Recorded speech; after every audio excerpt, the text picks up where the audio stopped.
Hi, my name's Mrs. Campbell, and I'm your media specialist here at Parkview.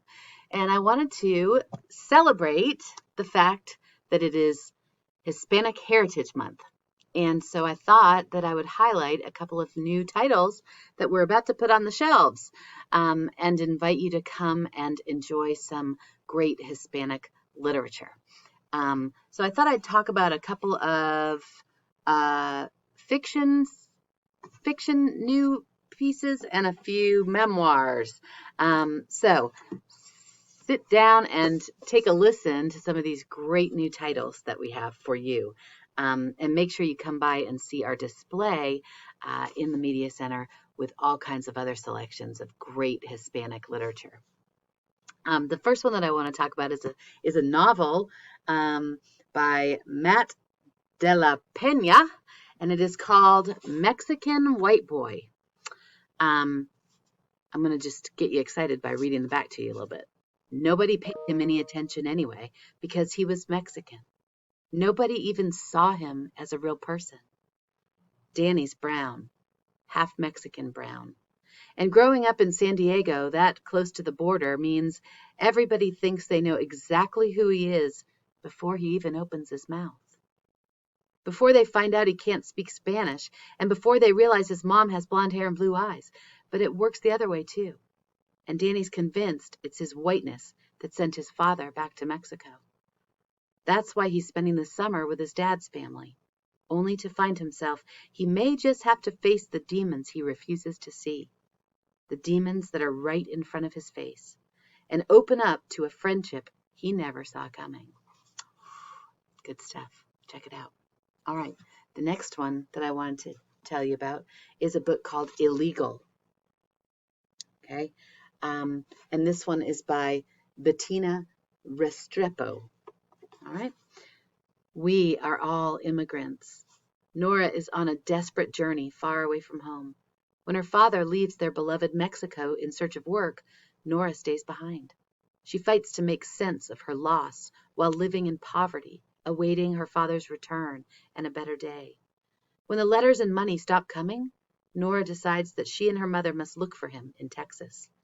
After a frightening experience crossing the border, the two are all alone in a strange place.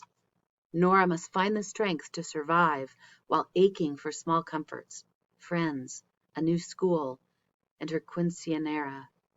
This gripping, deeply hopeful debut novel captures the challenge of one girl's unique yet universal immigrant experience. So, Illegal looks like a really, really title that a lot of people would really enjoy reading. Okay, so now let's look at some memoirs. The first one that I want to tell you about is The Hunger of Memory.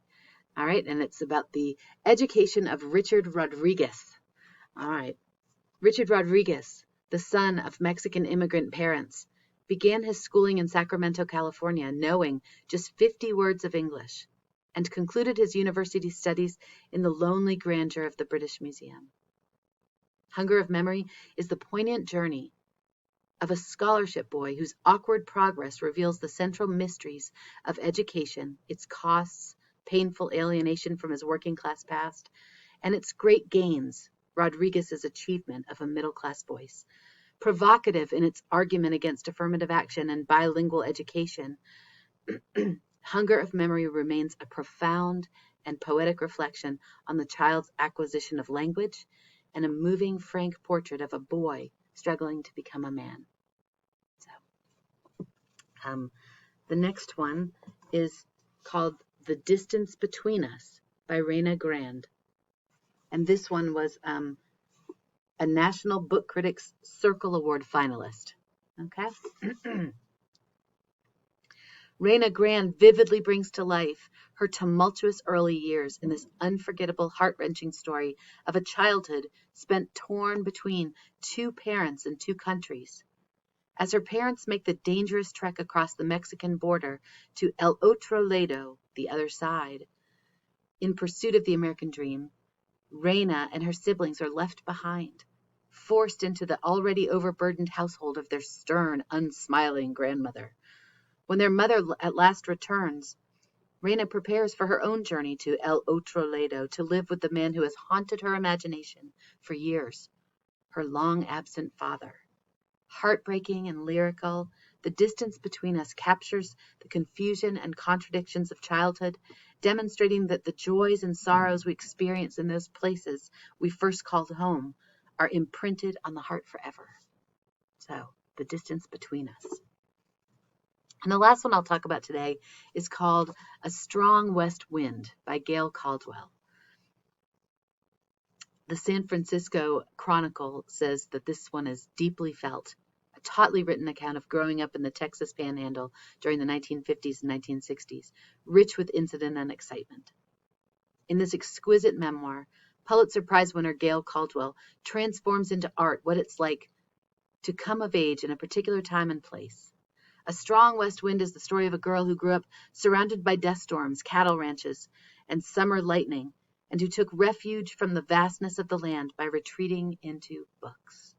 Caldwell would grow up to become a writer, but first she would have to fall in love with a man who was every mother's nightmare, live through the anguish and fire of the Vietnam years, and defy the father that she adored. A Strong West Wind is a memoir of culture and history, of fathers and daughters, of 2 world wars and the passionate rebellions of the 60s. But it's also about the mythology of place and the evolution of a sensibility, and about how literature can shape and even anticipate a life. I think I'll tell you about one more. This one is called The Devil's Highway, okay, by Luis Alberto Urrea. And this was a Pulitzer Prize finalist. This is a story, a powerful story. In May of 2001, a group of men attempted to cross the Mexican border into the desert of southern Arizona through the deadliest region of the continent, the Devil's Highway. 3 years later, Luis Alberto Urrea wrote about what happened to them. The result was a national bestseller, a Pulitzer Prize finalist, a book of the year in multiple newspapers, and a work proclaimed as a modern American classic. Devil's Highway, a true story. So I hope that you've enjoyed hearing about some of these new books, and you'll come by the Media Center and check out other great Hispanic titles to celebrate Hispanic Heritage Month. And please also consider telling us about a Hispanic person who has inspired you, and you'll be entered into a drawing for a free book. So thank you, and have a wonderful day.